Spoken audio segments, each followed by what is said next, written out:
يا زهور الروض ميدي أسمعي ليلي نشيدي.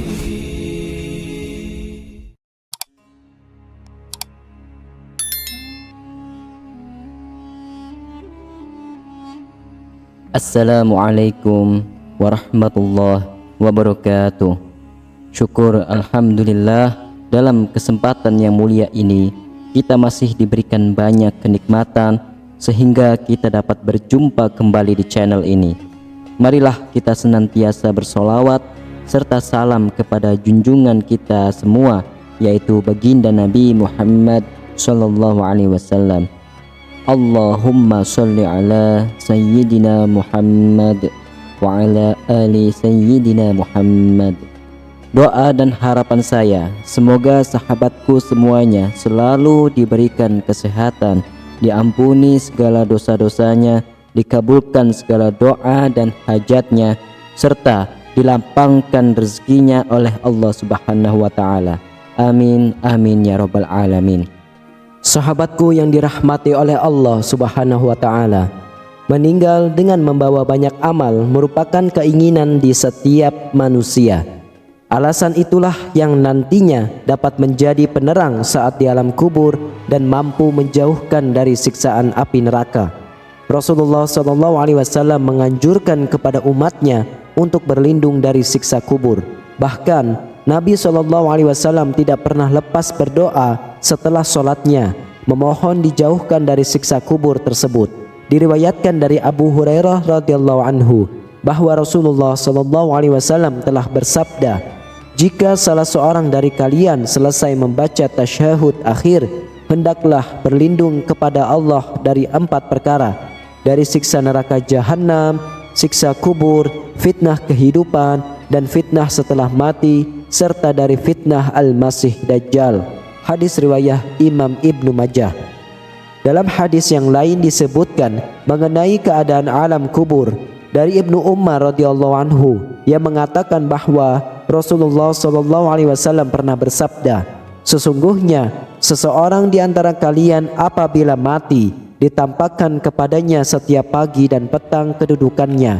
Jika dia termasuk ahli surga, maka surgalah yang ditampakkan kepadanya, dan jika dia ahli neraka, maka yang ditampakkan kepadanya adalah neraka.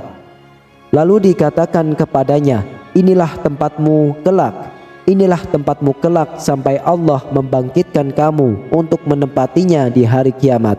Hadis riwayat Imam Bukhari dan Imam Muslim.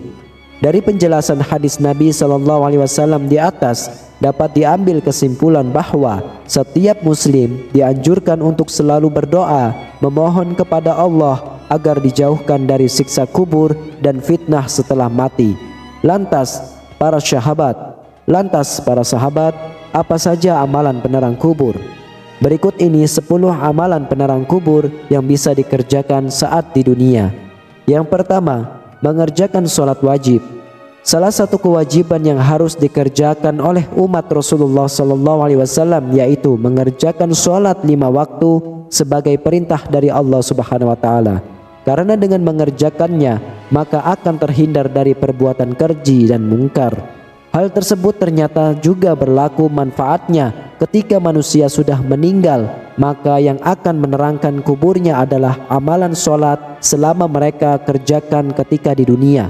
Disebutkan dalam hadis sahih berikut, sholat adalah cahaya, sedekah merupakan bukti nyata, sabar itu sinar, dan Al-Quran adalah pembelamu atau penuntutmu. Hadis riwayat Imam Muslim. Yang kedua, perbanyak sedekah. Amalan selanjutnya yang mampu menjadi penerang kubur yaitu dengan bersedekah, memberikan sebagian harta yang kita miliki kepada orang-orang yang membutuhkan, merupakan bentuk rasa sosial dan peduli kepada sesama makhluk. Memperbanyak sedekah juga merupakan amalan yang pahalanya terus mengalir walaupun orang tersebut sudah meninggal. Dalam hadis riwayat At-Tabrani diterangkan, sedekah akan memadamkan api siksaan di dalam kubur. Yang ketiga, doa anak soleh. Salah satu penyebab penerang alam kubur seorang muslim ini yaitu doa dari anak yang soleh. Rasulullah SAW bersabda, yang artinya jika anak cucu Adam mati, maka semua amal perbuatannya terputus, kecuali 3 hal: sedekah jariyah, ilmu yang bermanfaat, dan anak soleh yang mendoakan orang tuanya. Hadis riwayat Imam Muslim. Yang keempat, membaca Al-Quran agar mendapat syafaat. Amalan sebagai penerang kubur salah satunya dengan memperbanyak membaca Al-Quran.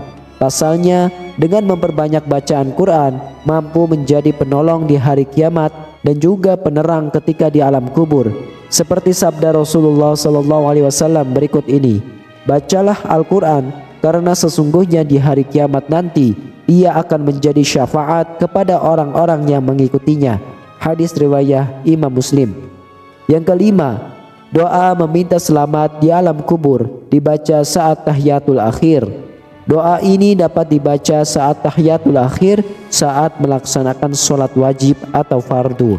Bacaannya adalah Allahumma inni a'udzubika min azabil qabri wa min azabin nari wa min fitnatil mahya wal mamati wa min fitnatil masihi dajjal.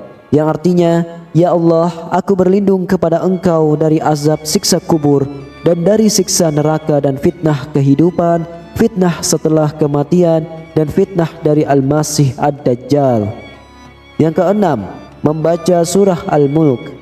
Dalam sebuah hadis, salah satu pencegah dan penyelamat seseorang dari siksa kubur ialah dengan memperbanyak membaca surah Al-Mulk semasa hidupnya. Diriwayatkan dari Ibnu Abbas yang mengatakan bahwa Rasulullah SAW pernah bersabda, ada suatu surat yang membela pembacanya hingga memasukkannya ke dalam surga, yaitu Tabarakalladzi biyadihil mulk. Yang ketujuh, membaca surah Al-Ikhlas sebanyak 40 kali. Beberapa amalan lainnya yaitu dengan memperbanyak membaca surah Al-Ikhlas menjelang sakaratul maut dan dianjurkan untuk membaca sebanyak 40 kali. Hal tersebut dijelaskan oleh Bushrul Karim, Syekh Said bin Muhammad Ba'ashin, seorang muslim yang membaca surah Al-Ikhlas sebanyak 40 kali menjelang kematian, maka akan terhindar dari siksa kubur. Ia juga aman dari himpitan kubur, dan malaikat dengan telapak tangannya akan membawanya menyeberangi jembatan hingga ke surga. Yang kedelapan, membaca tasbih. Ada 2 kalimat yang ringan diucapkan namun berat dalam timbangan amal. Kedua kalimat itu yakni tasbih, subhanallah wa bihamdihi, subhanallahil azim. Dalam hadis yang diriwayatkan oleh Abu Hurairah bahwa Rasulullah SAW telah bersabda, 2 kalimat ringan di lisan, berat di timbangan, dan disukai yang Maha Pengasih yaitu Ar-Rahman, ia adalah subhanallah wa bihamdihi dan subhanallahil azim. Hadis riwayat Imam Bukhari. Dengan memperbanyak bacaan tasbih, artinya kecintaan kita kepada Allah semakin dekat dengan kasih sayangnya. Hal tersebut yang mampu mendapatkan penerang di alam kubur kelak. Yang kesembilan, melaksanakan haji dan umrah. Amalan lain yang mampu menjadi penerang manusia ketika di alam kubur yakni adalah melaksanakan ibadah haji ataupun umrah. Hal tersebut telah disebutkan dalam hadis yang diterangkan oleh Ibnu Katsir Al-Qurtubi yang dikomentari oleh Ibnu Taymiyah bahwa salah satu penyebab terangnya alam kubur seseorang yaitu dengan melaksanakan ibadah haji ataupun umrah. Yang terakhir, yang ke-10, doa sapu jagat kebaikan dunia dan akhirat.